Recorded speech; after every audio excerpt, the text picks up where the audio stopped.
এবং আরেকটা ব্যাখ্যা হচ্ছে সারা রাতের দৃশ্য অদৃশ্যের যে ক্ষতি আছে, দৃশ্য অদৃশ্যের অনেক ক্ষতি আছে, এগুলো এখনকার সায়েন্স বিশ্বাস করে না। আর সায়েন্স বিশ্বাস করে না বলে যে আমরা বিশ্বাস করবো না এমনটাও নয়, ঠিক আছে? নবী সাল্লাল্লাহু আলাইহি ওয়াসাল্লাম বলেছেন, রাতের বেলা তোমরা বাচ্চাদেরকে সন্ধ্যাবেলা ছেড়ে দিও না, সন্ধ্যাবেলা বাচ্চাদেরকে ছেড়ে দিও না, আগে ভালো করে সন্ধ্যাটা হয়ে যাক, যদি ছাড়তে হয় তারপর ছেড়ো। তারপর রাতের রাত যখন গভীর হবে তখন তোমরা এলো পাথারি ঘোরাফেরা করো না, রাস্তাঘাটে বনে জঙ্গলে ঘোরাফেরা করো না। আর এই সময় এমন কিছু মাখলুককে আল্লাহ পাক ছেড়ে দেন যাদেরকে তোমরা দেখো না। এখন বিজ্ঞান যেটা প্রমাণ করতে পারে নাই, এটা কি বিজ্ঞানের ব্যর্থতা না ইসলামের ব্যর্থতা? তো এখন যে একটা মানে একটা মূলা ঝুলায় দেওয়া হয়, যদি বৈজ্ঞানিকভাবে আপনি প্রমাণ করতে না পারেন তাহলে সেটার কোনো অস্তিত্ব নাই। এই কথাটাকে ডাহা মিথ্যা কথা। যদি মুমিন হতে চান তাহলে এই কথার উপরে এসে ইসলাম কবুল করতে হবে। যদি মুমিন মুসলিম হতে চান এই কনসেপ্টটার ঊর্ধ্বে এসে ইসলাম কবুল করতে হবে।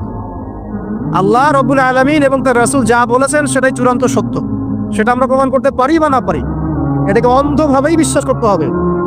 এটাই হচ্ছে একটা মৌলবাদী কনসেপ্ট। আর এভাবে ইসলামের মৌলিক বিষয়গুলোকে না মানলে কেউ মুসলিমই হবে না। কথা কি বুঝতে পারছেন? আচ্ছা, তিনি বলছেন রাতের বেলায় এমন কিছু মাখলুক বের হয় যাদেরকে তোমরা দেখো না। দুষ্ট জিন বের হয়। কি বের হয়? জিন জাতি নাই পৃথিবীতে? আল্লাহ পাক সূরা জিন নামে একটা গোটা সূরা নাযিল করেছেন, করেন নাই? হাফেজ আছে না এখানে মানুষ? কুলু হিয়া ইলাইয়া আন্নাহু ইসতামা নাফারুম মিনাল জিন্নি ক্বালু ইন্না সামি'না কুরআনান আজাবা। জিনদের একটা দল কোরআন শুনে বলেছিল যে আমরা অদ্ভুত আজব একটা কোরআন শুনেছি। তারপর তারা গিয়ে তাদের কওমের কাছে ইসলামের দাওয়াত দেয়, ওই কওম ইসলাম কবুল করে। এটা নবী সাল্লাল্লাহু আলাইহি ওয়াসাল্লামের জীবনের সেই সময়কার ঘটনা যখন নবীজি তায়েফ থেকে ফিরে আসছেন। তায়েফবাসী তাকে অত্যাচার করলো, তিনি নাখলা উপত্যকায় এসে নামাজ পড়ছেন, ওই নামাজের কেরাত শুনে জিনরা ইসলাম কবুল করেছে। তো সূরা জিনে আল্লাহ পাক এই কথা নাযিল করেছেন। তো আল্লাহ পাক যে বলছেন জিন জাতি আছে, আল্লাহ কি মিথ্যা কথা বলছেন? নাকি নাসা যখন বলে এলিয়েন আছে তখন ওইটা সত্য, আর আল্লাহ বলছেন জিন জাতি আছে এটা মিথ্যা? তা আমাদেরকে আবার নতুন করে মুসলমান হওয়া লাগবে এখন, আমাদের কনসেপ্ট চেঞ্জ হয়ে গেছে। আবার দেখেন আল্লাহ পাক বলছেন সূরা জারিয়াতের 56 নম্বর আয়াতে, ওয়া মা খালাকতুল জিন্না ওয়াল ইনসা ইল্লা লিয়াবুদুন। আমি জিন আর মানুষকে শুধু আমার ইবাদত করার জন্যই সৃষ্টি করেছে। তাহলে দুটো জাতি পাওয়া গেল, জিন এবং মানুষ। জিন কিসের তৈরি? আগুনের তৈরি। মানুষ কিসের তৈরি? কাদা মাটি। ফেরেশতা কিসের তৈরি? নূরের তৈরি। তো এই যে সৃষ্টির বৈচিত্র্য, এটা কার সৃষ্টি? তো সেই আল্লাহ পাকের জ্ঞান সবচেয়ে বেশি না আমার জ্ঞান সবচেয়ে বেশি? সে আল্লাহর পক্ষ থেকে যখন কোরআন এবং হাদিস নাজিল হবে তা আমি অন্ধভাবে মানবো না? নাকি আমি আল্লাহকে চ্যালেঞ্জ করবো ইবলিসের মতো? ইবলিস আল্লাহকে চ্যালেঞ্জ করছে না, খালাকতানি মিন নার ওয়া খালাকতাহু মিন তিন। আমি কেন আদমকে সিজদা করতে যাব? আমি কেন আদমকে সিজদা করতে যাব? আপনি আদমকে সৃষ্টি করেছেন মাটি দিয়ে, আমাকে সৃষ্টি করেছেন আগুন দিয়ে। তাহলে আমি আদমের চাইতে সুপিরিয়র, আমি আদমের চাইতে সেরা, তা আমি কেন ওকে সিজদা করতে যাব? ইবলিস আল্লাহকে চ্যালেঞ্জ করলো না? তো এখন আমরা যারা আল্লাহকে চ্যালেঞ্জ করছি, এখন এই বিশ্বে যারা আল্লাহকে চ্যালেঞ্জ করছে, কোরআনকে চ্যালেঞ্জ করছে, হাদিসকে চ্যালেঞ্জ করছে, এরা কি আল্লাহর অনুগত বান্দা না ইবলিসের এজেন্ট? এরা এই চ্যালেঞ্জিং ফিলোসফিটা পেল কোথা থেকে? ওই ইবলিস থেকে। ইবলিস থেকে এই ফিলোসফি এসেছে। আর ইবলিস তো এখনো মরে যায় নাই, মরে গেছে, বরং সে এখন প্রবীণ, বয়স্ক হয়ে গেছে, তার অভিজ্ঞতা এখন অনেক বেশি। তার অভিজ্ঞতা কি বেশি? দেখবেন ইবলিস সবার আগে আদম সন্তানের গা থেকে কাপড় খুলে ফেলেছিল, জানেন? আপনাকে দেখাচ্ছি, সূরা আরাফ পড়েন। সূরা আরাফের মধ্যে আল্লাহ পাক বলছেন, ইয়া বানি আদম, হে আদম সন্তান, লা ইয়াফতিনান্নাকুমুশ শাইতান, হে আদমের সন্তানরা তোমরা শুনে রাখো, শয়তান ইবলিস যেন তোমাদেরকে ফিতনায় ফেলতে না পারে। কে বলছেন? আল্লাহ। কিরকম ফিতনা? ইয়ানজিউ আনহুমা লিবাসাহুমা, যে ইবলিস তোমাদের বাবা মায়ের গা থেকে কাপড় খুলে ফেলেছিল। ইয়া বানি আদম লা ইয়াফতিনান্নাকুমুশ শাইতান কামা আখরাজা আবাওয়াইকুম মিনাল জান্নাহ ইয়ানজিউ আনহুমা লিবাসাহুমা।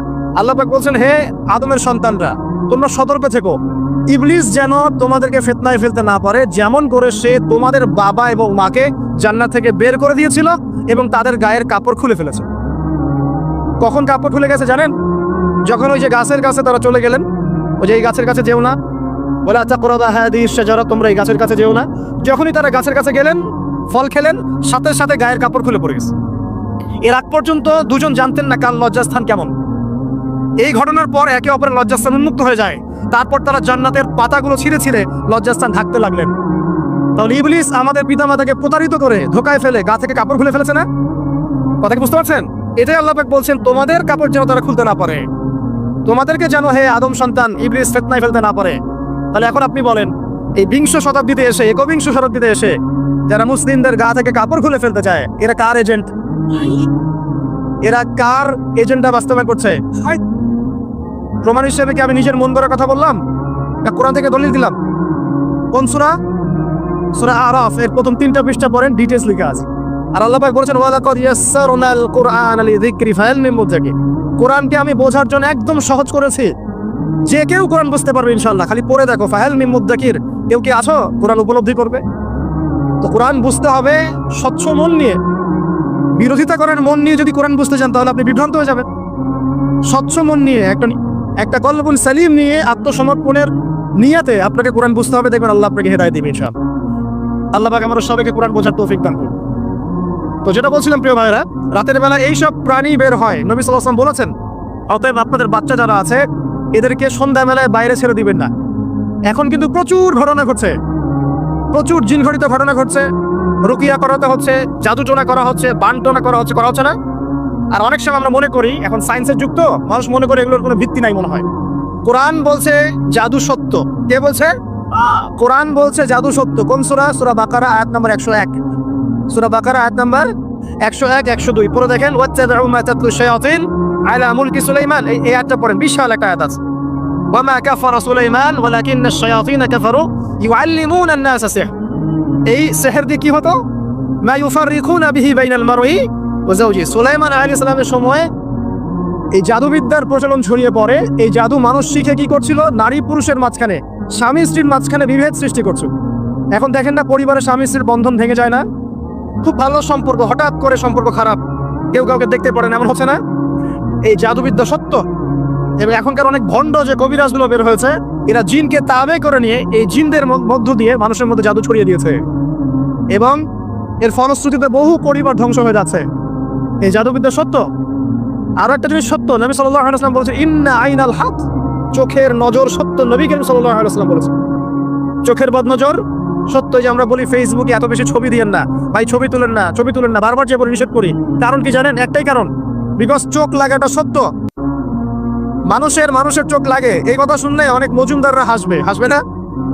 কথা বুঝতে পারেন নাই? কিন্তু এটা সত্য, কারণ নবী করিম সাল্লাল্লাহু আলাইহি ওয়াসাল্লাম যা বলেছেন, সাদাকাল্লাহু ওয়া সাদাকা রাসূলুহুল কারীম। নবী যা বলেছেন, আল্লাহ যা বলেছেন, চিরায়ত সত্য, এর বাইরে কোনো সত্য আছে? আচ্ছা দেখেন, আমি বললাম যে জাদুবিদ্যা সত্য। এই জাদুবিদ্যার চর্চা মানুষ করে, এখনো করে, এবং এই জাদু দিয়ে মানুষের ক্ষতি করার জন্য জিনের প্রয়োজন হয়, দুষ্ট জিন। এই জিনগুলোকে মানুষ তাবে করে মানুষের ক্ষতি করার চেষ্টা করে। দেখবেন এখন গ্রামে গঞ্জে শহরে সব জায়গায় ছড়িয়ে পড়েছে না? দেখবেন, খুব সতর্ক থাকবেন। আমি পরে সলিউশন বলছি আপনাদেরকে। আরেকটা বলেছি, নবী সাল্লাল্লাহু আলাইহি ওয়াসাল্লাম বলেছেন চোখের বদনজর এমন সত্য যে একটা উটকে এই রান্নার ডেকচির মধ্যে ঢুকাই ফেলতে পারে। একটা উট খুব সুন্দর, ভালো, আপনি দেখছেন, মাশাআল্লাহ বলেন নাই, নজর লেগেছে, উটটা মারা গেছে, দেন তারপর তাকে জবাই করে খেয়ে ফেলতে হয়েছে। একজন সাহাবী গোসল করছিলেন, গোসল, এটা হাদিসে সহিহ, আলেম ওলামা যারা আছেন তারা জানেন যে এই হাদিসে সহিহ। একজন সাহাবী গোসল করছেন, তার গায়ের চামড়াটা খুব সুন্দর ছিল, একদম স্কিনটা অনেক সুন্দর থাকে না এমন কিছু মানুষ? আচ্ছা, এখন আরেকজন সাহাবী এই গোসল দেখছেন দূর থেকে, দেখে বলছেন যে কি চমৎকার তার শরীরের রংটা, যেন কুমারী নারীর মতো, অনেকটা এমন একটা কথা তিনি বলেছিলেন। সাথে সাথে এই সাহাবী অজ্ঞান হয়ে পড়ে গেছে। কোন সাহাবী? যিনি গোসল করছিলেন। এটা আপনি কোনো ব্যাখ্যা দিতে পারবেন না। তো এখানে কোনো সায়েন্স দিয়ে বা মেডিকেল সায়েন্স আপনি কোনো ব্যাখ্যা করতে পারবেন না। একটা ব্যাখ্যা দিতে পারেন, কিন্তু কেন সেটা হবে সেটা আপনি অ্যান্সার খুঁজে পাবেন না। তো নবী সাল্লাল্লাহু আলাইহি ওয়াসাল্লামের কাছে নিয়ে যাওয়া হলো তাকে। তিনি বললেন যে এই ব্যক্তির ব্যাপারে কি কেউ ভালো মন্দ কিছু বলেছিল? তখন একজন সাহাবী বললেন, হ্যাঁ, অমুকে বলেছে এর স্কিনটা অনেক সুন্দর, ওকে ডেকে নিয়ে আসো। ওকে ডেকে আনা হলো। ডেকে আনার পর নবীজি তাকে অনেক শাসালেন, তোমরা তোমাদের ভাইদেরকে কি মেরে ফেলতে চাও? তখন এই সাহাবী তো অবাক, আমি আবার কখন মারতে চাইলাম ইয়া রাসূলুল্লাহ?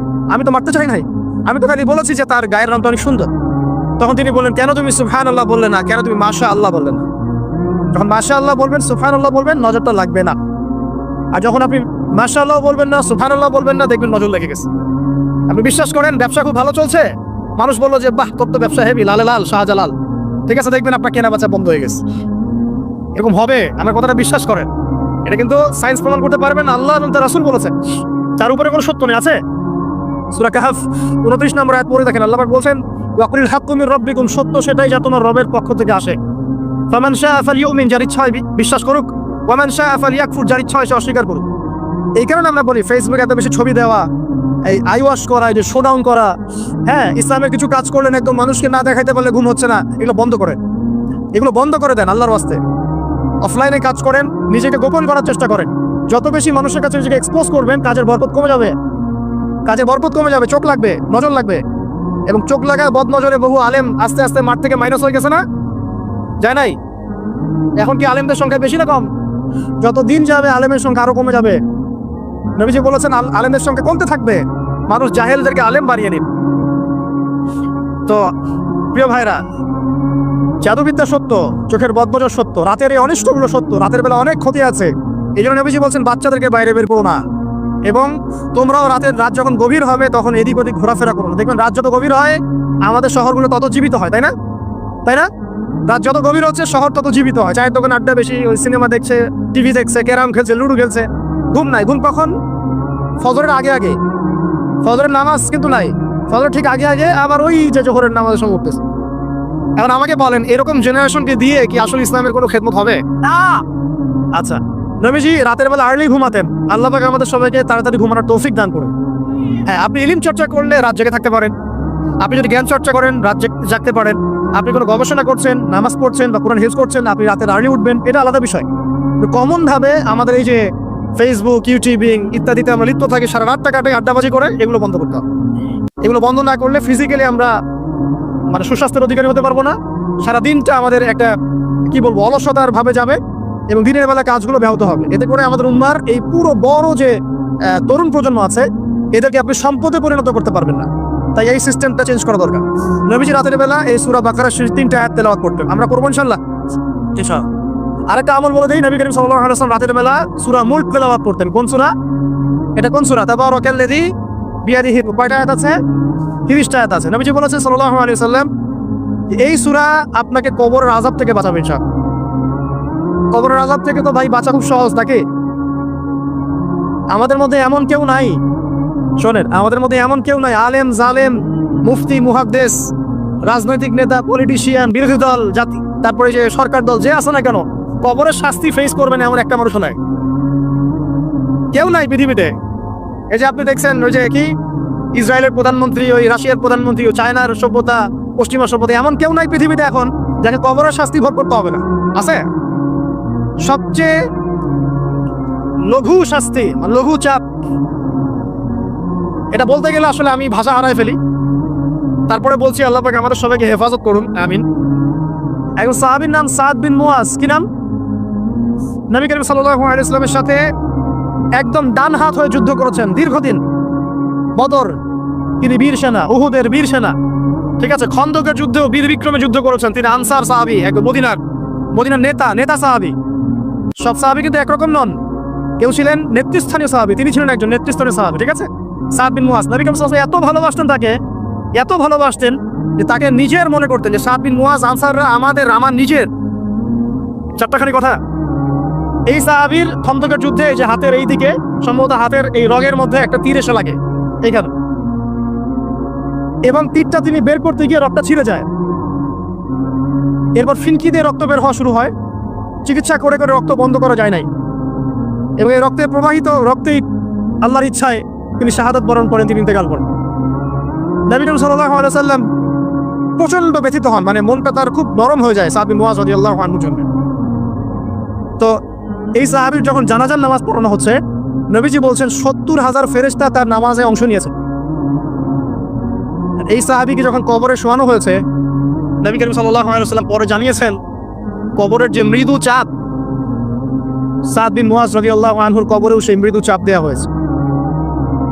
আমি কি বুঝাতে পারলাম ভাই? আমাদের কোনো দাম আছে এখন? এখনকার পলিটিশিয়ানদের কোনো দাম আছে?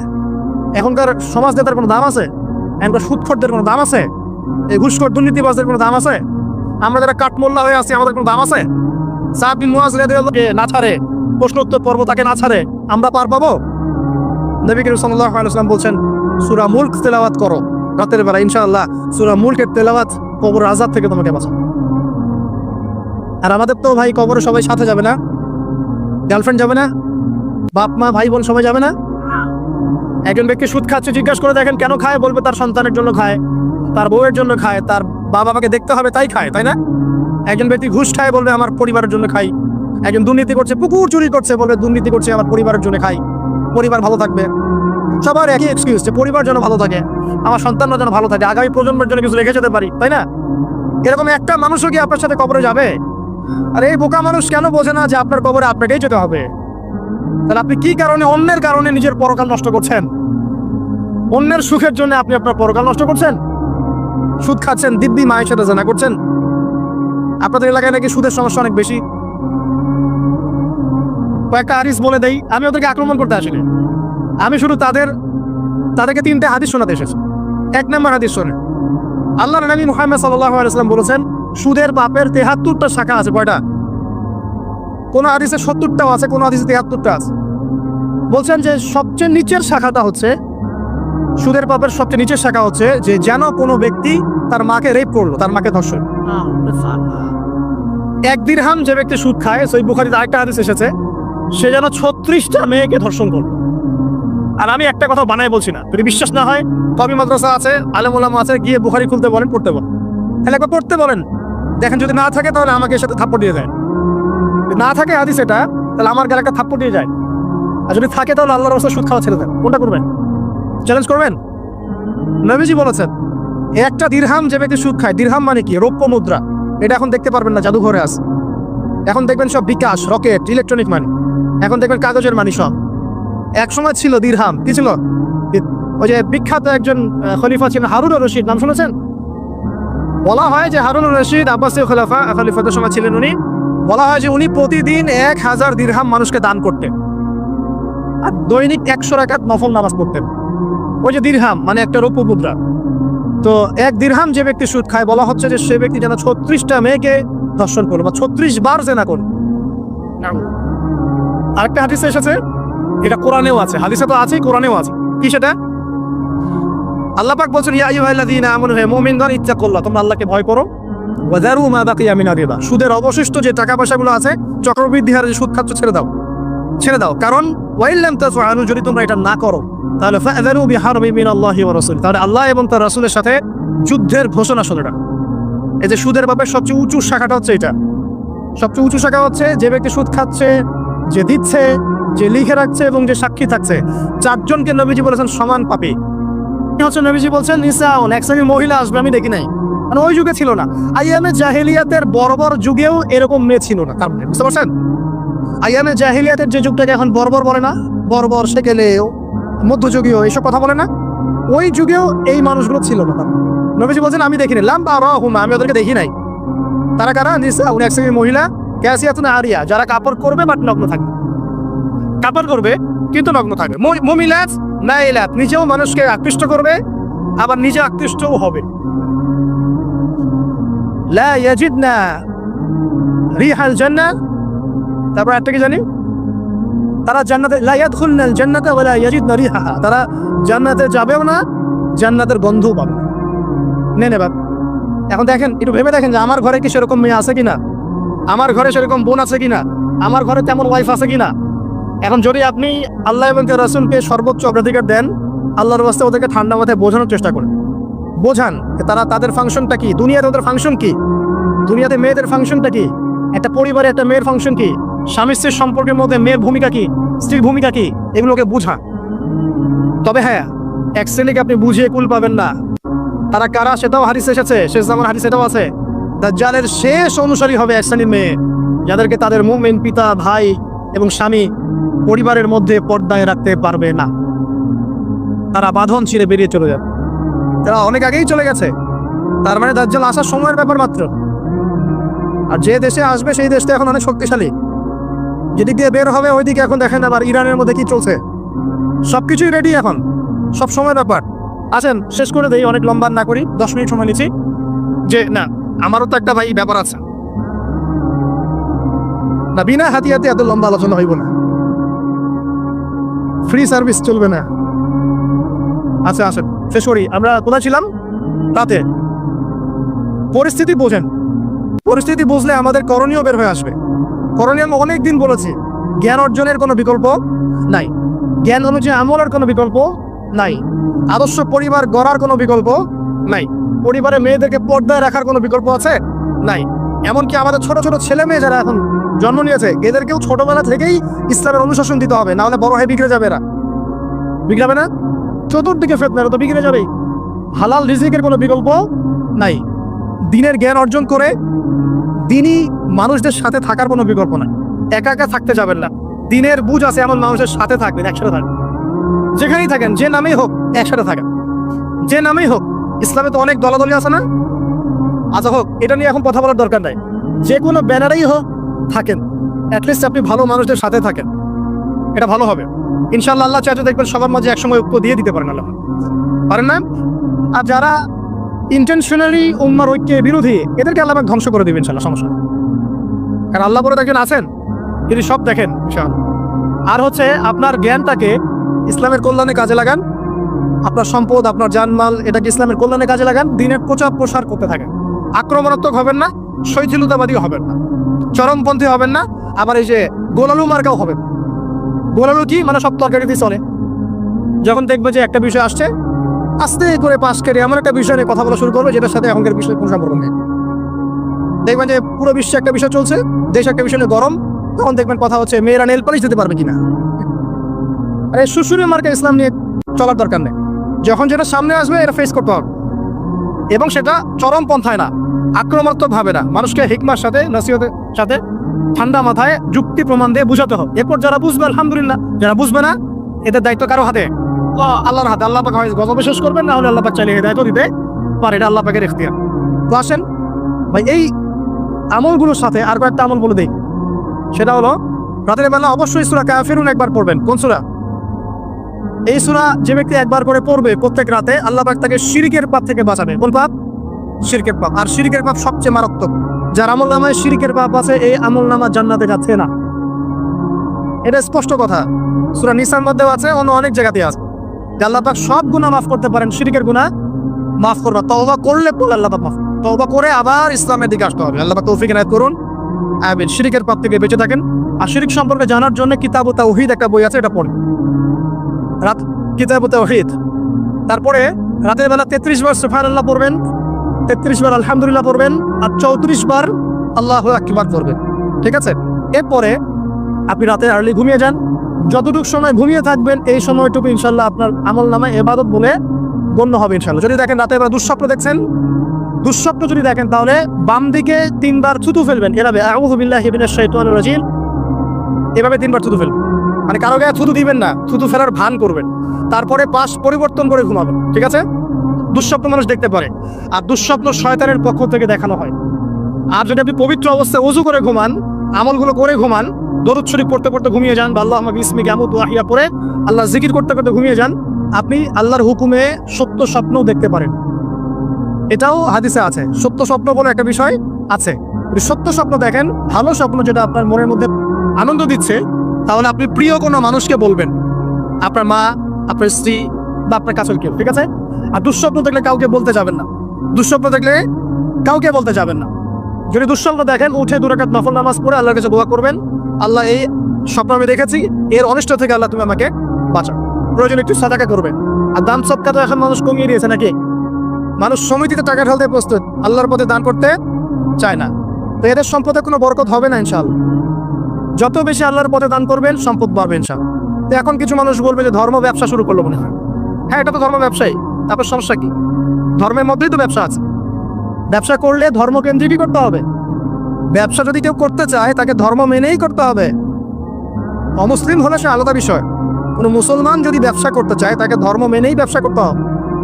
কি করতে হবে? মাপে কম দেওয়া যাবে না, সিন্ডিকেট করা যাবে না, তাই না? মাল মজুত করে বেশি দামে বিক্রি করা যাবে না। আছে না এগুলো নিয়ম? আছে না? আছে। যখন সমাজে একটা রেট চলছে, দাম চলছে, নিজে ইচ্ছা করে দাম বাড়িয়ে দেওয়া যাবে? যাবে না। তো যদি ব্যবসা আপনি করতেই চান, তাহলে তো আপনাকে ধর্ম মেনেই করতে হবে। তো সমস্যা কোথায়? আর আল্লাহর পথে এইসব দান খয়রাত কি ধর্ম ব্যবসার মধ্যে পড়ে? এগুলো তো ইসলামের কল্যাণেই প্রয়োগ করা হবে। মসজিদ করার ক্ষেত্রে, মাদ্রাসা করার ক্ষেত্রে, মাহফিল করার ক্ষেত্রে, দিনের প্রচার প্রসারের স্বার্থেই এগুলো করা হবে। তো দিনকে কেন্দ্র করে, দিনকে এগিয়ে নেওয়ার জন্য যদি দান সাদকা ব্যবসা হয়ে যায়, তাহলে দুনিয়া এগিয়ে নেওয়ার জন্য আপনারা যা করছেন, এটা দুনিয়ার ব্যবসা, তাই না? একটা পলিটিক্যাল দলকে ক্ষমতায় নিয়ে যাওয়ার জন্য যা করছে, এটা পলিটিক্যাল ব্যবসা। একটা আদর্শ দর্শন সমাজে প্রতিষ্ঠার জন্য যা করছে, এটা আদর্শিক ব্যবসা হচ্ছে। তাহলে জায়নিজম প্রতিষ্ঠা করতে যাচ্ছেন, তাহলে জায়নিজম ব্যবসা হচ্ছে। কমিউনিজম প্রতিষ্ঠা করতে তো কমিউনিজম ব্যবসা হচ্ছে, মানে সব তো ব্যবসা হচ্ছেই। তাও শুধু ধর্মের দিকে চলতেন কেন? আশ্চর্য দেখ, তো ধর্মের বিষয়ে তো মানুষ সৎকার করবেই। দান সৎকার না করলে মানুষের সম্পদ পাবে কিভাবে? যাকাত, দান সৎকার এগুলো ইসলামের অংশ। আল্লাহ পাক আমাদেরকে বেশি বেশি দান সৎকার করার তৌফিক দান করুন।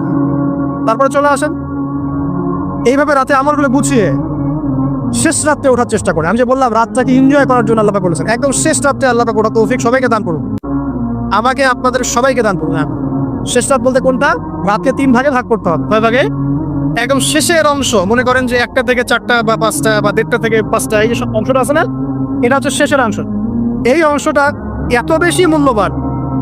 এই সময় মানুষ ঘুম থেকে উঠে দোয়া করে, লা ইলাহা ইল্লাল্লাহ ওয়াহদাহু লা শারীকা লাহু লাহুল মুলকু ওয়া লাহুল হামদ ওয়া হুয়া আলা কুল্লি শাইইন কাদির। এরপরে বলে সুবহানাল্লাহ, আলহামদুলিল্লাহ, ওয়া লা ইলাহা ইল্লাল্লাহ, আল্লাহু আকবার, লা হাওলা ওয়া লা কুওয়াতা ইল্লা বিল্লাহ, আল্লাহুম্মা গফিরলি। এরপরে হাত তুলে দোয়া করলে যা চাবেন তাই পাবেন। এই সময় একটা হাদিস দিয়ে আমি ইতি টানতেছি, শেষের দিকে আসছি। আল্লাহ রাব্বুল আলামিন হাদিসে কুদসির মধ্যে বলেছেন, শেষ রাতের এই অংশে আল্লাহ পাক প্রথম আসমানে নেমে আসেন। আরশে আজিম কত উপরে, আল্লাহ প্রথম আসমানে নেমে আসেন, মানে আল্লাহ পাকের রহমত কি হয়, একদম কাছাকাছি চলে আসে। আল্লাহ পাক দোয়া কবুল করার জন্য বলেন, কে আছো আমাকে ডাকবে। আল্লাহ পাক আহ্বান করেন, কে আছো পৃথিবীবাসী আমাকে ডাকবে, আমি তার ডাক সাড়া দিব। কে আছো আমার কাছে দোয়া করবে, আমি তার দোয়া কবুল করব। কে আছো আমার কাছে ক্ষমা চাইবে, আমি তোমাকে ক্ষমা করে দিব। কে আছো অসুস্থ, আমার কাছে শেফা চাইবে, শেফা দিয়ে দিই। আল্লাহ পাক আহ্বান করতেই থাকেন ফজরের পর্যন্ত। কি পর্যন্ত? আর ওই সময় এই যে সারা রাত জায়গায় মানুষ ওই সময় ঘুম দেয়, তাই না? ঠিক ওই সময় দেখবেন শহর কেন্দ্রিক জীবনে লক্ষ লক্ষ মানুষ জেনা করতেছে ওই সময়। ঠিক ওই সময়টাতে দেখবেন যে লক্ষ লক্ষ মানুষ মদ খাচ্ছে, লক্ষ লক্ষ মানুষ পর্নোগ্রাফি দেখতেছে, মুভি দেখতেছে, চায়ের দোকান আড্ডা পিটাচ্ছে, শপিং করতেছে, কি না করতেছে। আল্লাহ পাকে আহ্বান করছিল ওই সময়, আল্লাহ পাকে আহ্বান করছে, কে আছো আমাকে ডাকবে, কে আছো। মানুষ এই কাজ করতে থাকে। অথচ আল্লাহ পাক জাহান্নাম সৃষ্টি করেছেন কাদের জন্য? আমাদের জন্য। জান্নাত কাদের জন্য? আমাদের জন্য। তো আল্লাহ পাক এই সময়টাকে কাজে লাগানোর তৌফিক আমাদেরকে দান করুন। এই সময় উঠে যতটুকু আপনার সামর্থ্য হয়, 2 রাকাত পারলে 2 রাকাত, 4 পারলে 4, 6 পারলে 6, 8 পারলে 8, 20 পারলে 20, যত রাকাত পারেন আপনি 2 করে নফল নামাজ পড়তেই থাকেন। এই সময় নবীজি নামাজ পড়তেন এমন ভাবে যে তার পা ফুলে যেত। 1 রাকাতে 4.5 পারা কোরআন তেলাওয়াত করেছেন।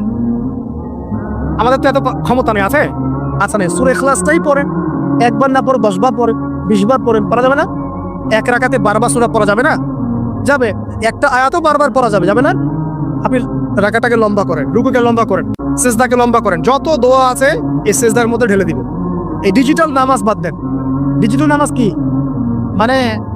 রুকু করলে সিজদা পাওয়া যায় না, সিজদা করলে আবার পরের আবার তাকবীর তাহরিমা পাওয়া যায় না, মানে তাশাহুদ পড়লে দরুদ পাই না, দরুদ পড়লে আবার কি পাই না, মানে আমি মিলাতে পারি না, মানে দৌড়ের উপর আছি। ইমাম সাহেব দৌড়ের উপর রাখছে আমাদেরকে। তো এইসব ডিজিটাল নামাজ ত্যাগ করেন, রিল্যাক্সে নামাজ পড়েন, ঠান্ডা মাথায় রিল্যাক্স। আপনি যে কয়টা সূরা জানেন বারবার রিপিট করতে থাকেন এবং সূরাগুলোর অর্থগুলোর দিকে ফোকাস করেন। অর্থটা মুখস্থ করেন, প্রয়োজন আরবি বোঝেন না, অর্থটা মুখস্থ করেন, করে ওই দিকে আপনি মনোযোগ রাখেন। আর প্রত্যেক রাকাতে একই সূরা পড়বেন না, তাহলে নামাজটা কিন্তু স্বাধীন হয়ে যাবে। সূরা চেঞ্জ করবেন, দেখবেন আপনার মাথাটা বিজি থাকবে, নামাজে মনোযোগ বাড়বে। টিপস। আর কি করবেন? যতক্ষণ মনোযোগ আসে নাই নামাজে থাকেন। রুকু করেছেন, একটু মনোযোগ ডানে চলে গেছে, আবার ফিরাই নিয়ে আসেন, আবার তাসবিহ পড়তে থাকেন। 3 বারই পড়তে হবে, এটা কি লেখা আছে নাকি? 3 বারই পড়তে হবে। আপনি চাইলে 100 বারও পড়তে পারেন না? বাড়ান, সময়টা বাড়ান, নামাজের সময় বাড়ান, তার সেজদার সময় বাড়ান। 2 সেজদার মাঝখানে দোয়া করেন, আছেন আল্লাহুম্মা গফিরলি ওয়ারহামনি ওয়াহদিনি ওয়াআফিনি ওয়ারযুকনি। এগুলোর অর্থ বোঝার চেষ্টা করেন। সেজদায় কি পড়ছেন অর্থ বোঝার চেষ্টা করেন। যদি আপনি নফল নামাজ পড়েন, আপনি আরবি জানেনই না, মোটেই আরবির কোনো নলেজই নাই, একটা দোয়াও জানেন না, পারলে বাংলায় দোয়া করেন, ইনশাআল্লাহ পারা যাবে না? আপনি আরবি জানেনই না, শেখার চেষ্টা করেন, শিখতে থাকেন। যতদিন শেখেন নাই কমপক্ষে অতদিন তো আপনি বাংলায় করতে পারবেন না? ইনশাআল্লাহ আল্লাহ পাক তৌফিক দান করুন। আমি ফরজ নামাজে এই কাজ করতে যান না, আবার এটা নফল নামাজের কথা বলা। আচ্ছা, এবার নামাজ শেষ করে আপনি আল্লাহর কাছে হাত তুলে দোয়া করুন। এই যে দোয়া নিয়ে আমরা কত ক্যাচাল করি, নামাজের আগে দোয়া, পরে দোয়া, মিলাদে দোয়া করি না, মাহফিলে দোয়া। অনেক আমাদের রংপুরে একজন শহীদ হয়ে গেছে মাশাআল্লাহ, দোয়া নিয়ে মারামারি করতে পারে। মানে মসজিদে সম্মিলিত মোনাজাত করতো, সে করবে না, একদল করে না, একদল করবে, এই নিয়ে মারামারি করতে একজন শহীদ না এটা? তো এত যে দোয়া নিয়ে ফিকির, হুজুরকে ডেকে এনে দোয়া করান, মায়ের জন্য দোয়া, বাপের জন্য দোয়া, কুলখানি 40টা, কত কি করেন। শেষ রাত্রে হাতটা তুলে আল্লাহর কাছে দোয়া করেন। দোয়ার আগে খালি একবার বলবেন আগে আল্লাহর প্রশংসা করবেন, বলবেন আলহামদুলিল্লাহ, তারপরে বলবেন আল্লাহুম্মা সাল্লি আলা মুহাম্মদ, মানে প্রথমে আল্লাহর প্রশংসা, তারপরে রাসূল সাল্লাল্লাহু আলাইহি ওয়াসাল্লামের প্রতি দরুদ, তারপরে বলবেন রব্বিক ফিরলি, আল্লাহ আমাকে মাফ করো। এরপরে আপনি আপনার দোয়া করুন, যত দোয়া আছে, আধা ঘন্টা লাগুক, 1 ঘন্টা লাগুক, দোয়া করতেই থাকবেন, করতেই থাকবেন, করতেই থাকবেন, চোখ দিয়ে পানি না বের হওয়া পর্যন্ত চেষ্টা করতেই থাকবেন। পারবেন না? মানে আল্লাহর কাছে কবুল করে নিবই এর মধ্যে। আর এই যে সবচেয়ে বড় ওসিলা, একদিন বলে দিছিলাম, আল্লাহর কাছে সবচেয়ে বড় ওসিলা দিয়ে দোয়া করবেন। অনেক ওসিলা আছে, যেমন আপনি দোয়া করতেন, আল্লাহ আমি যে এতক্ষণ এই যে আমি 8-10 রাকাত নামাজ পড়লাম, আল্লাহ এই ওসিলায় তুমি আমাকে এটা দান করো। আল্লাহ আমি এই যে কোরআন তেলাওয়াত করেছি, খতম করলাম, এই ওসিলা আল্লাহ তুমি আমাকে এটা দান করো। আল্লাহ আমি গতকালকে এই যে 1000 টাকা সদকা করেছি, এই ওসিলা আল্লাহ তুমি আমার বিপদ দূর করে দাও। এটা ভালো কাজ হচ্ছে ওসিলা। আর সবচেয়ে বড় ওসিলা হচ্ছে আল্লাহ পাকের তাওহীদ, লা ইলাহা ইল্লাল্লাহ। আল্লাহকে বলবেন, আল্লাহ তোমার তাওহীদের ওসিলায় তোমার কাছে আমি এটা চাচ্ছি, ওইটা চাচ্ছি। দেখবেন ইনশাআল্লাহ আপনার রিজিক যদি হালাল হয়, ওই রিজিকে যদি সুদ না থাকে, আর ঘুষ না থাকে, আর দুর্নীতি না থাকে, ইনশাআল্লাহ আপনার দোয়া কবুল হবে। আর এরকম দোয়া কবুলের অনবদ্য মুহূর্তেও দোয়া কবুল হবে না যদি আপনার রিজিকের মধ্যে হারাম থাকে। এবার আপনি ভাবেন রিজিকটা কত ইম্পর্টেন্ট। এভাবে রাতটাকে পুরোটাকে এনজয় করেন। এই রাতের মধ্যে স্ত্রীকে সময় দেন, বাচ্চাকে সময় দেন। স্ত্রীকে যে সময়টা দিবেন সেটাও আপনার ইবাদত। এটা বলবে এটা আবার কেমন? এটাই এমনই। যদি আপনি বেগানা করে নারীর সাথে জেনা করেন তাহলে গুনাহ হবে না? জেনার গুনাহ হবে না? স্ত্রীর সাথে সময় কাটালে, এমনকি তার সাথে গল্প করলেও নাকি, তাই বলে বেশি গল্প করতে যায়, যত বেশি মাথায় উঠাবেন তত বেশি পস্তাবেন। ভালোবাসবেন, এটা আমি বলিনি যে ভালোবাসবেন না, তবে আল্লাহ পাক এবং তার রাসূলের পথে বাধা হয় এমন কোনো কিছুকে স্থান দিন। আমার কথা কি বুঝতে পারছেন? স্ত্রী সন্তান যে হোক না কেন, যে আল্লাহ এবং তার রাসূলের পথে বাধা দিচ্ছে বা আপনার দিনী কাজে প্রতিবন্ধকতা সৃষ্টি করছে, এটাকে আস্তে করে মাইনাস করে আল্লাহ রাসূলকে সর্বোচ্চ অগ্রাধিকার দিবেন, তারপরে তার আগে নয়। তো ভালোবাসবেন, নিঃসন্দেহে ভালোবাসবেন, তবে কোনো কিছুই অতিরিক্ত ভালো না। অতিরিক্ত কোনো কিছুই ভালো। এরপরে আসেন, ওইটাও নাকি সন্তানকে সময় দেন, সেটাও নাকি পরিবারে একসাথে খাওয়া দাওয়া করবেন, সেটাও নাকি। এভাবে পুরো রাত আপনি আপনার জীবনটাকে রাসূলুল্লাহ সাল্লাল্লাহু আলাইহি ওয়াসাল্লামের সুন্নাহ দিয়ে ঢেলে সাজাবেন ইনশাআল্লাহ। আর রাতের ওই যে ক্ষতিগুলো দিয়ে শুরু করেছিলাম, শেষ করে দেই। শোনেন, শুরুতে যে রাতের অনেকগুলো ক্ষতি কথা বললাম, এগুলো যে বললাম চোখ লাগা, বললাম জাদু, বললাম জিন শয়তানের অনিষ্ট, বদনজর, মানুষের হিংসা, এই বিষয়গুলো থেকে বেঁচে থাকার জন্য আপনাকে কিছু আমল করতে হবে। বলে দিব? আচ্ছা, 1 নাম্বার, সূরা ফালাক, সূরা নাস, সূরা ইখলাস, সকালে 3 বার এবং সন্ধ্যায় 3 বার, সবগুলো 3 বার পড়ে সকালে এবং সন্ধ্যায়। 1 নাম্বার। 2, বিসমিল্লাহিল্লাযী লা ইয়াদুররু মা ইসমিহি শাইউন ফিল আরদ ওয়ালা ফিস সামা ওয়া হুয়াস সামিউন আলিম, এই দোয়া সকাল সন্ধ্যায় 3 বার। 2, 3 আয়াতুল কুরসি সকালে 1 বার, সন্ধ্যায় 1 বার, ঘুমানোর আগে 1 বার, 3 বার। মেডিসিন দিচ্ছি, মেডিসিন প্রেসক্রিপশন লিখে নেন। 3টা বললাম। 4, সূরা বাকারার শেষে 3 আয়াত রাতের বেলা 1 বার, 4। 5, খুবই স্ট্রং একটা আমল দিচ্ছে, সূরা ইয়াসিন। কোন সূরা? সূরা ইয়াসিন। ফজরের নামাজের পর 1 বার, ফজর নামাজের পর 1 বার, ইনশাআল্লাহ এই সব অনিষ্ট থেকে বেঁচে থাকবে। 6, আউযু বিকালিমাতিল্লাহি তাম্মাতি মিন শাররি মা খালাক, এই দোয়াটা, আউযু বিকালিমাতিল্লাহি তাম্মাতি মিন শাররি মা খালাক, 3 বার, সকালে 3, সন্ধ্যায় 3। 6 আরো আছে। 7, হাসবিয়াল্লাহ লা ইলাহা ইল্লা হু আলাইহি তাওয়াক্কালতু ওয়া হুয়া রাব্বুল আরশিল আযীম, সকালে সন্ধ্যায় 7 বার করে, 5 বার করে। সাদ বিন মুয়াজ, নবী করিম সাল্লাল্লাহু আলাইহি ওয়াসাল্লাম এত ভালোবাসতেন তাকে, এত ভালোবাসতেন যে তাকে নিজের মনে করতেন, যে সাদ বিন মুয়াজ আনসাররা আমার নিজের। 4টাখানি কথা। এই সাহাবীর খন্দকের যুদ্ধে এই যে হাতের এই দিকে, সম্ভবত হাতের এই রগের মধ্যে একটা তীর এসে লাগে এখান, এবং তীরটা তিনি বের করতে গিয়ে রক্তটা ছিঁড়ে যায়। এরপর ফিনকি দিয়ে রক্ত বের হওয়া শুরু হয়। চিকিৎসা করে রক্ত বন্ধ করা যায় নাই, এবং এই রক্তের প্রবাহিত রক্তেই আল্লাহর ইচ্ছায় তিনি শাহাদাত বরণ করেন, তিনি ইন্তেকাল করেন। নবী করিম সাল্লাল্লাহু আলাইহি ওয়াসাল্লাম প্রচন্ড ব্যথিত হন, মানে মনটা তার খুব নরম হয়ে যায় সাদ বিন মুয়াজ রাদিয়াল্লাহু আনহুর জন্য। তো এই সাহাবীর যখন জানাজার নামাজ পড়ানো হচ্ছে, নবীজি বলছেন 70,000 ফেরেশতা তার নামাজে অংশ নিয়েছে। এই সাহাবীকে যখন কবরে শোয়ানো হয়েছে, নবী করিম সাল্লাল্লাহু আলাইহি ওয়াসাল্লাম পরে জানিয়েছেন, কবরের যে মৃদু চাপ, সাদ বিন মুয়াজ রাদিয়াল্লাহু আনহুর কবরেও সেই মৃদু চাপ দেওয়া হয়েছে। আমি কি বুঝাতে পারলাম ভাই? আমাদের কোনো দাম আছে? এখনকার পলিটিশিয়ানদের কোনো দাম আছে? এখনকার সমাজ নেতার কোনো দাম আছে? এখনকার সুদখোরদের কোনো দাম আছে? এই ঘুষখোর দুর্নীতিবাজদের কোনো দাম আছে? আমরা যারা কাঠমোল্লা হয়ে আসছি আমাদের কোনো দাম আছে? সাদ বিন মুআজ রাদিয়াল্লাহু না ছাড়ে, প্রশ্নোত্তর পর্ব তাকে না ছাড়ে আমরা পার পাবো? নবী করিম সাল্লাল্লাহু আলাইহি ওয়াসাল্লাম বলছেন সূরা মুলক তেলাওয়াত করো রাতের বেলা, ইনশাআল্লাহ সূরা মুলকের তেলাওয়াত কবরের আযাব থেকে তোমাকে বাঁচাবে। আর আমাদের তো ভাই কবরে সবাই সাথে যাবে না, গার্লফ্রেন্ড যাবে না, বাপ মা ভাই বোন সবাই যাবে না। একজন ব্যক্তি সুদ খাচ্ছে, জিজ্ঞাসা করে দেখেন কেন খায়, বলবে তার সন্তানের জন্য খায়, তার বউয়ের জন্য খায়, তার বাবা মাকে দেখতে হবে তাই খায়, তাই না? একজন ব্যক্তি ঘুষ খায়, বলবে আমার পরিবারের জন্য খাই। একজন দুর্নীতি করছে, পুকুর চুরি করছে, বলবে দুর্নীতি করছে আমার পরিবারের জন্য খাই, পরিবার ভালো থাকবে। সবার একই এক্সকিউজ যে পরিবার যেন ভালো থাকে, আমার সন্তানরা যেন ভালো থাকে, আগামী প্রজন্মের জন্য কিছু রেখে যেতে পারি, তাই না? এরকম একটা মানুষও কি আপনার সাথে কবরে যাবে? আর এই বোকা মানুষ কেন বোঝে না যে আপনার কবরে আপনাকেই যেতে হবে? তাহলে আপনি কি কারণে, অন্যের কারণে নিজের পরকাল নষ্ট করছেন? অন্যের সুখের জন্য আপনি আপনার পরকাল নষ্ট করছেন। সুদ খাচ্ছেন, দিব্যি মায়ের সাথে জেনা করছেন। আপনাদের এলাকায় নাকি সুদের সমস্যা অনেক বেশি। কয়েকটা হাদিস বলে দেই, আমি ওদেরকে আক্রমণ করতে আসিনি, আমি শুধু তাদেরকে 3টা হাদিস শোনাতে এসেছি। 1 নম্বর হাদিস শোনে, আল্লাহর নবী মুহাম্মদ সাল্লাল্লাহু আলাইহি ওয়াসাল্লাম বলেছেন সুদের পাপের 73টা শাখা আছে। কয়টা? কোন হাদিসে 70টাও আছে, কোন হাদিসে 73টা আছে। বলছেন যে সবচেয়ে নিচের শাখাটা হচ্ছে, সুদের পাপের সবচেয়ে নিচের শাখা হচ্ছে যে যেন কোনো ব্যক্তি তার মাকে রেপ করলো, তার মাকে ধর্ষণ। 1 দিরহাম যে ব্যক্তি সুদ খায়, সহিহ বুখারীতে আরেকটা হাদিস এসেছে, সে যেন 36টা মেয়েকে ধর্ষণ করলো। আর আমি একটা কথা বানায় বলছি না, যদি বিশ্বাস না হয় কবি মাদ্রাসা আছে, আলেম ওলামা আছে, গিয়ে বুখারী খুলতে বলেন, পড়তে বলেন। তাহলে একবার পড়তে বলেন, দেখেন যদি না থাকে তাহলে আমাকে এর সাথে থাপ্পড় দিয়ে যায়। যদি না থাকে হাদিস এটা, তাহলে আমার গালে একটা থাপ্পড় দিয়ে যায়। আর যদি থাকে তাহলে আল্লাহর রাস্তায় সুদ খাওয়া ছেড়ে দেন। কোনটা করবেন? চ্যালেঞ্জ করবেন? নবীজি বলেছেন 1টা দিরহাম যে ব্যক্তি সুদ খায়, দিরহাম মানে কি? রৌপ্য মুদ্রা।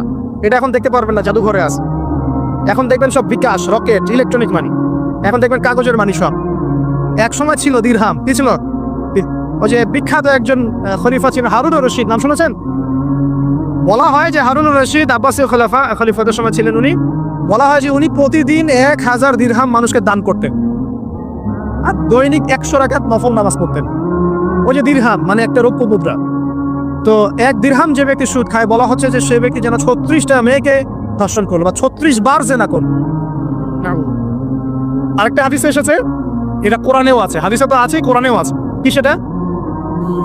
আল্লাহ পাক বলেছেন ইয়া আইয়ুহাল্লাযীনা আমানু, হে মুমিনগণ, ইত্তাকুল্লাহ, তোমরা আল্লাহকে ভয় করো।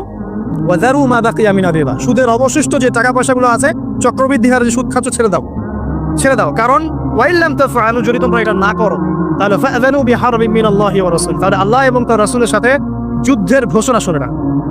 এই যে সুদের পাপের সবচেয়ে উঁচু শাখাটা হচ্ছে এটা। সবচেয়ে উঁচু শাখা হচ্ছে যে ব্যক্তি সুদ খাচ্ছে, যে দিচ্ছে, যে লিখে রাখছে এবং যে সাক্ষী থাকছে। 4 জনকে নবীজি বলেছেন সমান পাপী। এরা সবাই মায়ের সাথে জানা করছে। কোন আলেমের কাছে গিয়ে ফটো উল্টায় নিয়ে আসতে পারেন? আনেন দেখি। যে ব্যক্তি সুদ খাচ্ছে নিজে, অথবা সুদ খাচ্ছে না অন্যকে খাওয়াচ্ছে, অথবা খাওয়াচ্ছেও না, লিখে রাখছে খালি সাক্ষী, আর একজন কাতেব, একজন সাক্ষী, 4 জন। এই 4 জনকে নবীজি বলেছেন এরা ইকুয়ালি গিলটি, সমানভাবে পাপী।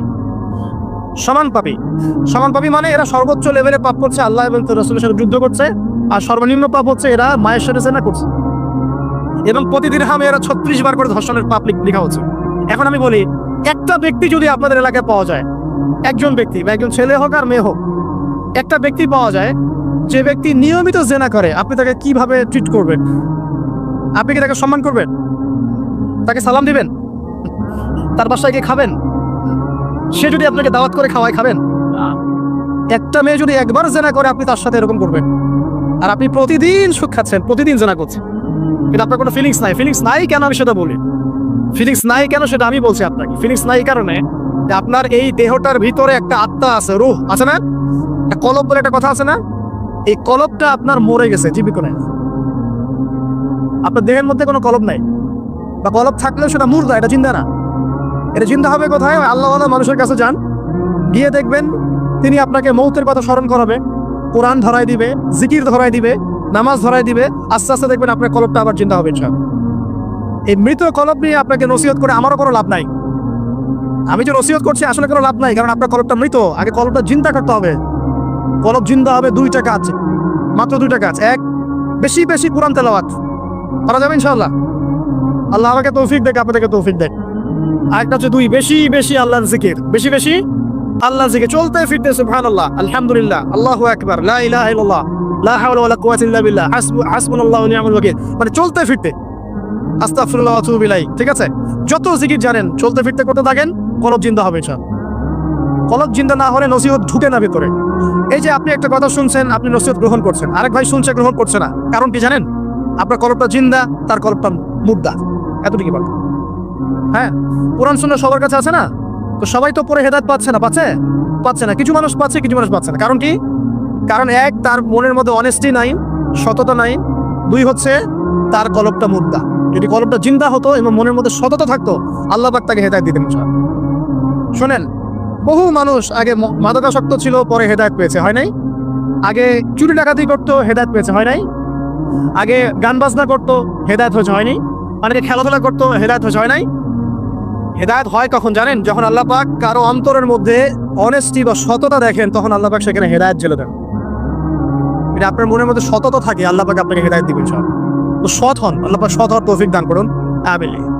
যদি অমুসলিম ভাই বোনরাও থাকে, তাদের মনে যদি সততা থাকে, আল্লাহ পাক কোনো না কোনো দিন ওদেরকে হেদায়েত দিবেন ইনশাআল্লাহ। দেখে নিন, উমর রাদিয়াল্লাহু আনহু, তিনি রাসূল সাল্লাল্লাহু আলাইহি ওয়াসাল্লামকে জান্নাই তরোয়াল নিয়ে আঘাত করতে, জান্নাই ঘটনা জানেন না?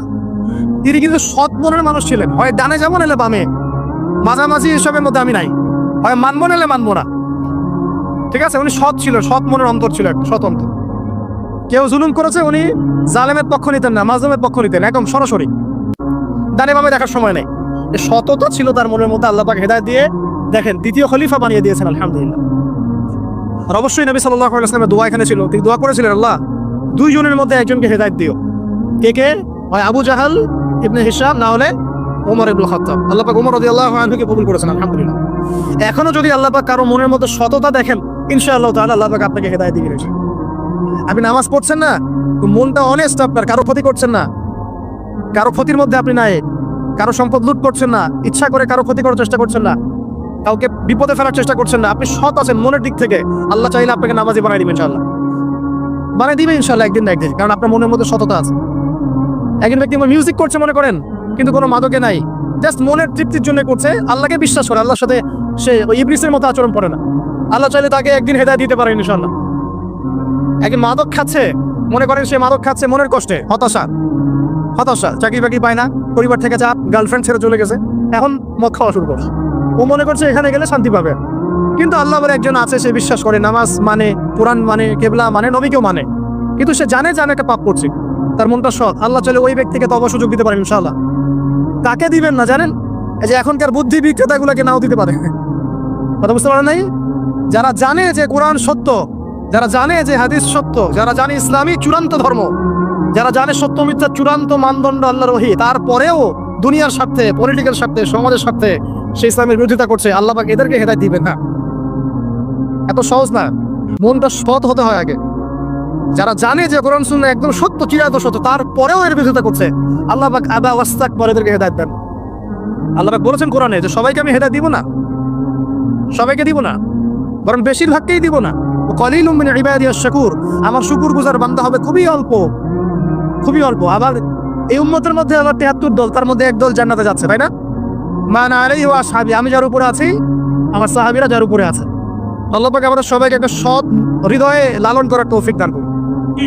যেটা জানি না হয়তো আমল করতে পারছি না, জেনেছি কোরআনে আছে, জেনেছি হাদিসে আছে, জেনেছি এর ইসলাম, মানবো ইনশাআল্লাহ। এটা আমার বুঝে আসুক বা না আসুক, আমি বুঝে আসুক বা না আসুক, আর জানছি এটা অন্যায়, এটা অশ্লীলতা, এটা পাপাচার, এটা নাজায়েজ, কোরআন সুন্নাহর মানদণ্ডে এটা চলে না, বাস চলে না, কোরআন সুন্নাহ চলে না, আমিও মানব না, সিম্পল। আর কোরআন সুন্নাহ চলে না, কেউ যদি জোর করে মানায়, তখন কি করব? তখন হাতটা তুলবেন শেষ রাতে হাতটা তুলে বলবেন, আল্লাহুম্মা ইন্না নাজআলুকা ফি নুহুরিহিম ওয়া নাউযু বিকা মিন শুরুরিহিম। আল্লাহ, আমি তোমাকে এই শত্রুদের সামনে দাঁড় করায় দিলাম, তুমি এখন বুঝো। কথা বুঝতে পারেন নাই? আপনি আল্লাহকে বলুন, আল্লাহ আমরা তোমাকে ইসলামের বিরোধী শক্তি আর মুসলিমদের মাঝখানে দাঁড় করায় দিলাম, তুমি এদের সাথে বোঝাপড়া করো। আল্লাহ, আমার ক্ষমতা নেই। আল্লাহ পাক পারবেন না? আল্লাহ দুর্বল নাকি? অথবা বলবেন, আল্লাহুম্মা কফিনিহিম বিমা শি'তা, আল্লাহ যেভাবে ইচ্ছা তুমি এদের বিরুদ্ধে আমার জন্য যথেষ্ট হয়ে যাও। এই দোয়াটা কে করছিল? কে বলতে পারবেন? সূরা বুরুজ পড়েছেন? সূরা বুরুজ একটা বালকের কথা আছে না, ওই বালককে যে তীর মারা হলো, ওই বালককে মারা হয়, বালক মরে না, পাহাড় থেকে ফেলে দেয় মরে না, সমুদ্রে ফেলে দেয় মরে না। পরে বালক বললো যে একটা কাজ করেন, রাজাকে বলছে একটা কাজ করেন, সব জনগণকে মাঠে জড়ো করেন, তারপরে একটা তীর নেন, নিয়ে বলেন যে বিসমিল্লাহি রব্বি হাযাল গোলাম, এই বালকের রবের নামে আমি তীর ছুড়লাম, এটা বলেন আমি মারা যাব। এই বালক নিজের জীবনটা উৎসর্গ করলো এভাবে।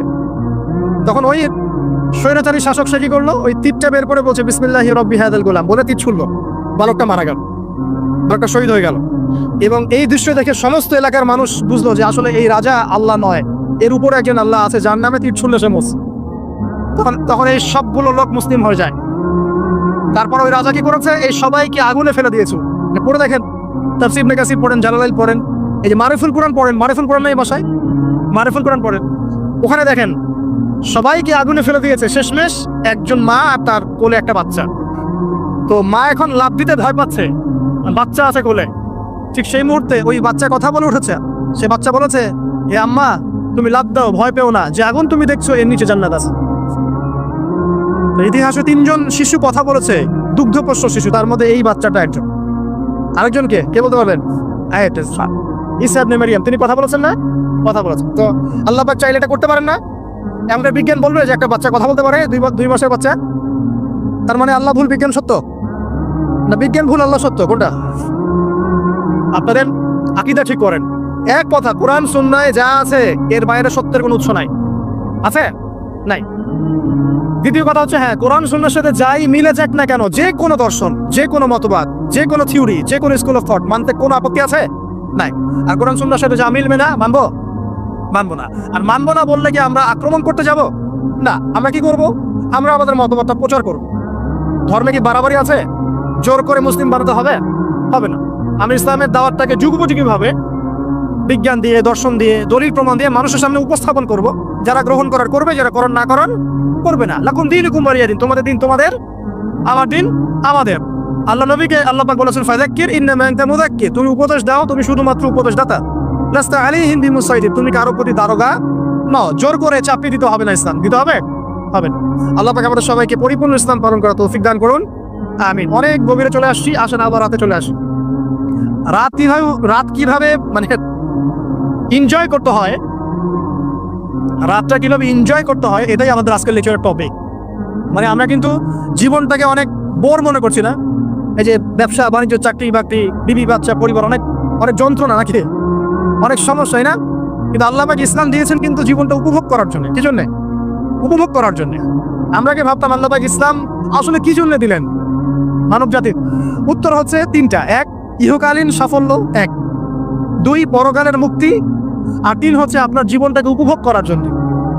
আপনি জীবনটাকে ইসলাম দিয়ে যেভাবে উপভোগ করতে পারবেন, অন্য কোনো বিষয় দিয়ে পারবেন না। আসেন দেখেন কিভাবে। রাতটা নিয়ে কথা বল। এই যে রাত হয়ে গেল, আমরা আয়াতুল কুরসি করব, আমরা সূরা বাকারার 6টি আয়াত পড়বো, সূরা মুলক পড়বো। আরেকটা সূরা বলি, সূরা ওয়াকিয়া। কোন সূরা এটা? কোন সূরা? ইযা ওয়াকাআতিল ওয়াকিয়া, এই সূরাটা যে ব্যক্তি রাতের বেলা পড়বে, একটা বর্ণনা এসেছে যে দারিদ্রতা আপনাকে স্পর্শ করবে না। এই যে সুদ খাচ্ছে কি জন্য? টাকার জন্য তো নাকি? টাকা পয়সা ধন দৌলত করবেন, এই তো আপনার উদ্দেশ্য নাকি?